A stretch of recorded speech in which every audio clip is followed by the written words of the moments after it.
Hello class. Today I'm going to make a rice dish and we're going to make rice pilaf. And I actually got this recipe from my daughter who made it in middle school at Los Cerros. And so now it's become a family favorite of ours. And it's in your cookbook, so you guys could make it, but you can make any rice dish you want this week, and there's so many. So hopefully after you do answer all the questions, you'll have some inspiration to cook a rice dish that looks good to you, but I'm going to show you this one, and you're welcome to use this recipe if you like. So it starts with a half a cup of onion, and I have to dice it. So I'm just going to use a half of an onion, and I find that to be easiest. So I'm going to go ahead and I have that stem part here and the furrier side on this side. And I know the furrier side is the side that has the enzymes that will make me cry. And I think this onion's been in there for a while, honestly. So it's probably more likely to make me cry. A newer onion is not as likely to do that. If I definitely have an outer layer here that I want to get rid of. So what I like to do is just slice off this end, and then I can see all those nice layers, and I can just pull that back and tear it in the back here. And I'm going to use this little part to also anchor the onion and keep it, hold it together. Now I know we've talked about knife skills and cutting onions before, but now you're doing it on your own. And so this is awesome because now you get to be the one to do it, that does it. And this is something that everybody should know how to do with a knife. And probably the number one cut food, I think, if you cook. So the first step is I'm going to go ahead and make slits down this direction, but I'm not going all the way through to the end. I'm leaving it connected in the back where there is a little part that is still connected, and I'm going almost all, but I'm trying to get it pretty close to the next slice. I would say maybe like 1/8 of an inch, so pretty small. And this has a little owie on this side. I'm gonna throw that away. And then some people just slice the next slice down, which works if they're a little bit bigger. I like to do it then across this way. And notice I don't go all the way through. And you could wear goggles if your eyes start to cry, or you could just have a good cry. Typically, if I'm doing these early, which I'm kind of doing these early now, just getting all my ingredients ready, I'll set them in a bowl and kind of on the other side of the kitchen so that I'm not crying while I'm doing everything else. My eyes aren't burning. So my last cut is straight down. And when I get to this end, this is, remember where everything was anchored that I didn't cut all the way through. Now on that third cut, it should all come off. But the nice part is it's all nice, even, hopefully, of squares. It takes a little practice, so I hope that you start doing that. And don't just get an onion and start whacking at it. Really be thoughtful about which direction you're going, and maybe even, look it up before you do it. And I promise you'll be very happy that you have a good, nice skills with onions. All right, the next step in cooking this is I have 2 tablespoons of olive oil in this saucepan, and then I have all my ingredients mise en place. That's the onions that I just chopped. It's about a half a cup. I did not measure it. It honestly doesn't matter if it's a little too much. 3/4 of a cup, and this is long grain rice. So you want to make sure, look for that. And then I'm gonna use a whole can of chicken broth. If you don't have chicken broth, you could just use water. It does add a lot of flavor, or you could use another broth.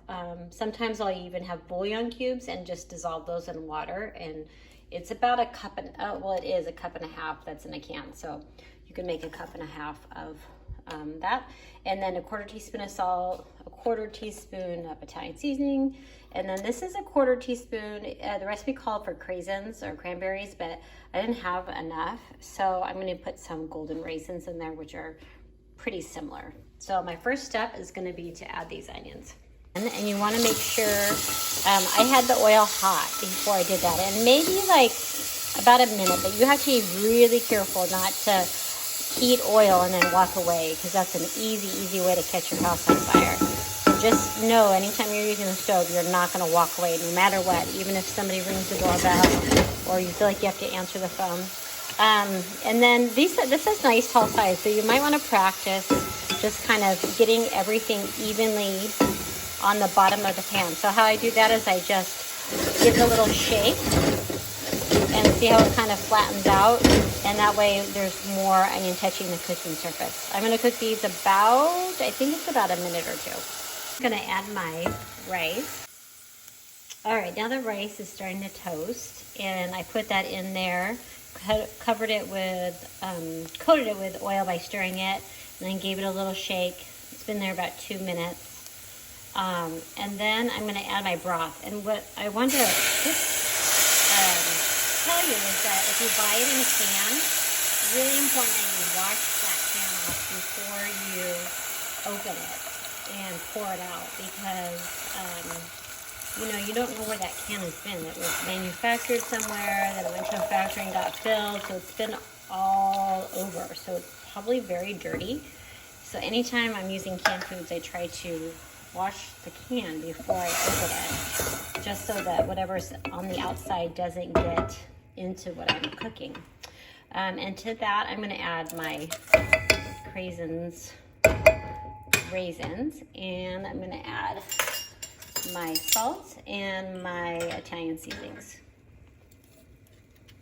So I had stirred it, but I definitely need to stir it again. And it came to a boil, and you want to make sure that you put the lid on right after it comes to a boil. Sorry. Because if you let it boil for a while, it's going to lose a lot of that moisture, and then you're going to have hard rice. So mine was on, excuse my messy stove, it was on high, and now I've turned it down to medium.